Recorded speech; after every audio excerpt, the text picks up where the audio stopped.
Good morning. How we doing, guys? How we doing? So today is week 3 weigh-in day. I know I haven't been recording every single day, but I've been a very, very busy week. Apart from being incredibly in a lot of pain last week as well. I'm still in that pain. I'm not in, but I'm just coping with it better. Yeah. And I've had a lot of things that I was doing over the weekend, so that was, you know, all kinds of exciting and not something that I will be talking about here. So, week 3 weigh-in day. That's kind of a little bit exciting and a little bit terrifying all at the same time. I just need to wrong thing. I have lots of different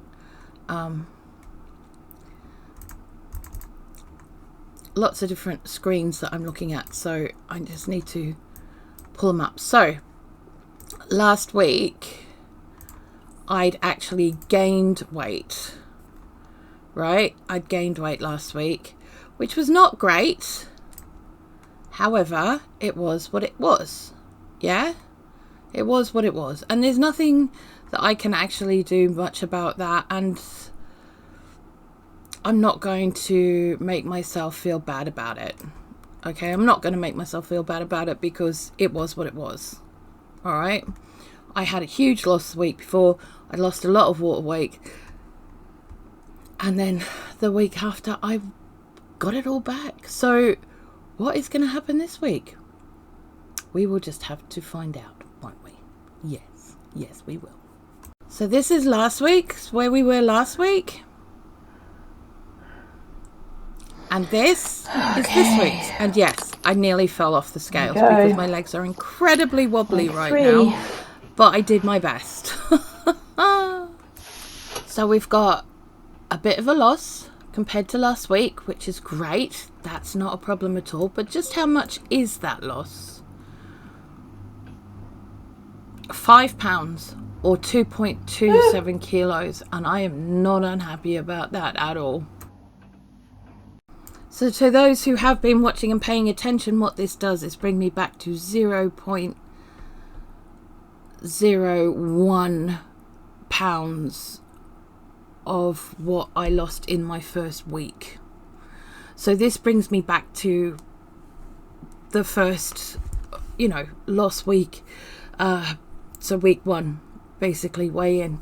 And I'm not unhappy about that, because that tells me that I'm actually losing weight, not just fluid, and I'm starting to actually show what I'm doing, which is great. Now what I am going to be doing, because it is very difficult for me to, and it's been very difficult for Tanny as well. Okay, so Tanny has been hiding eating in the kitchen, and for me, I am very well aware that eating standing up is not exactly the best for your digestive health. I'm aware that he goes into the kitchen to hide the fact that he's eating anything from me, so he doesn't eat it in front of me. So here's the thing. I will be having, on the days where he is home, I will be eating with him. I may be adjusting what I eat. Like on the weekend, he made burgers. I couldn't eat more than half a burger. What I would have done beforehand was force myself to eat the whole thing. But I couldn't, and I didn't. I let it go. And I had the other half of the burger for my breakfast. They were burgers that we made. And what would have normally been a 700 calorie kind of burger ended up being 350 for that day. So I'm not upset about that, because it still kept me in calorie deficit. I still got to eat what he was eating, and he got to eat with me. We got to eat together, and that is actually really important. Sitting down eating is very good for digestive health. It's very important for digestive health. Standing around and eating doesn't give your body the time that it needs to rest and start to the digestive process before you're up and going again. Okay, so our bodies don't really like doing that very much, especially when it's a meal. It's a little different if you're on a run and you're doing glucose or whatever and having a sweetie, which I wouldn't suggest running in with a mouthful of sweeties either, you know, just quietly. But it does mean that, you know, we get to sit together. I don't feel like I'm ostracizing him. He doesn't feel uncomfortable eating around me.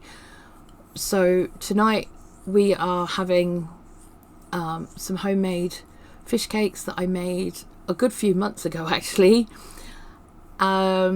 which I found at the bottom of our freezer. We will be deep frying them. He will probably be having 2. I will be having 1. He's having chips and peas with his. I'm having salad. That's how we're doing it. Okay, so, you know, I mean, yes, okay, so here's the thing. Yes, I deep fry food. I don't have a problem with that, because the deep frying oil part goes around the outside and then drips off the excess.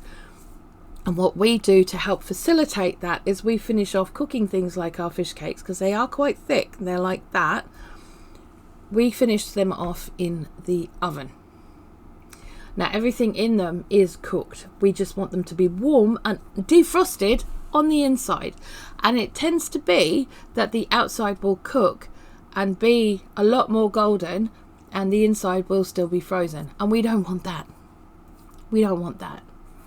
Now, it has been proven in studies over friggin' decades, because they have been studying this for years now, that actually shallow frying soaks up a lot more oil than deep frying. So it's a lot better. But I'm also, as much as there are potatoes in it, they're pre-cooked. They've been frozen. They're being cooked again. So all of the starches, all of those fast-acting carbohydrates are now resistant, and I'm not worried about that. I'm not worried about it. I'm really not. I'm pretty sure that they're cod and smoked haddock, and there's a bit of a mix in there. Yeah, so as long as I stay underneath my 1500 calories or less, I'm happy to continue the way that I am. Will I get down to the weight that I want in 4 months doing that? Probably not. But at the moment, it is what's best for me. Now, there may be days where I don't want to eat at all. And if I don't want to eat at all, I'm not going to. And I will fast that day. There may be a couple of days coming up in the week where I will be doing exactly that, because I will be too busy to even think about whether I want to eat or not. Not a problem, right? So, yeah, that's pretty much how it is at the moment. How we're going. How it's going to keep going. I just want to thank everybody for your support. And I will see you again very soon. No, I'm not doing stats today at all. I'm not doing stats today. The only one is for the weigh-in. I'm aware that my blood pressure is a little bit high at the moment, and that is because I am in pain. And I've already had to eat today because I had to take medication twice this morning since midnight. So, yeah. So taking blood sugars now would be a bit redundant. And I want to get my video out on time at 9. So, there we go. But there you go. We're back where we were. We've regained the ground that we lost last week. It's all very, very good news from here on. And I'm not upset about that. And if we keep going the way we are, yeah, okay, so I won't have reached what I need to in 4 months' time, but I will be halfway there. And it just depends. It depends. But what I can do is this week I can actually start on the rebounder, because I have regained that ground, which means I am safe to go on the rebounder without it exploding on me or something, you know, spontaneously combusting or whatever the hell it does. But yeah, all good. You know what I really wish? I really wish someone would make some heavier duty exercise equipment for people who are bigger. You know, there seems to be this cut off at 350 pounds. And although machines do go and you can use them if you're a bit above that, or equipment will be able to be used if you're a bit above that,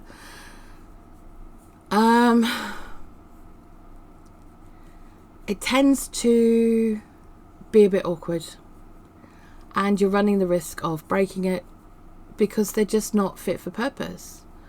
So if you're a bigger person, or even bigger than me, and there's a lot bigger people out there than me who using certain equipment is not, you know, feasible for them because it's not built for people like that, I would be more than willing and more than happy to actually talk to any exercise equipment people who would be willing to look at designing and creating exercise equipment for much bigger people, because I think it would also go a very long way to help change the rhetoric when it comes to the way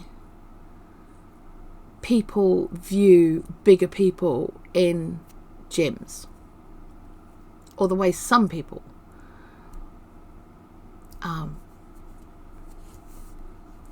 view bigger people in gyms. Not all, but there are some.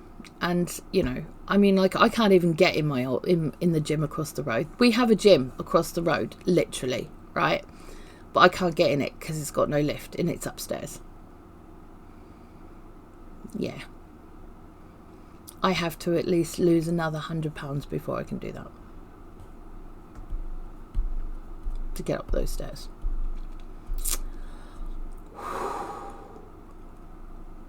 But you know, it is what it is. But yeah, let's get some equipment for people who are bigger and need to lose and need the help. You know, let that be one less excuse or one less reason. All right, guys, I will see you again very, very soon. Thank you. Bye.